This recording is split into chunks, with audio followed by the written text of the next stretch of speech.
Is there any way of proving that's actually a story? What's the scariest thing you've ever done? I don't know. I was pretty scared when we were going to the hospital to have our first baby, and I wasn't even having the baby. That was pretty scary. That's what I was going to say. That's a good one. I'd say when I was a kid, the scariest thing I think was we made a mad set of doubles and built a fire in the middle of it. And we had to jump through it with our bike.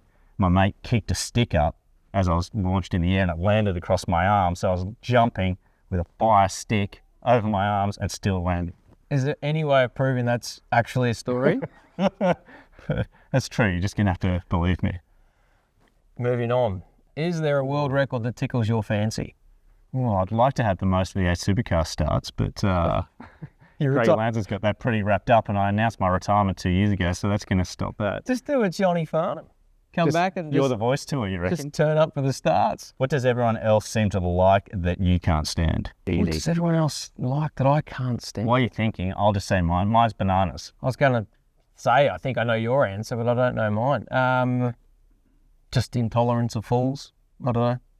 So, but you hang out with me all the time. Yeah, I get paid to. What warning label would you put on me? Careful with sugar. Don't feed me bananas would be yours.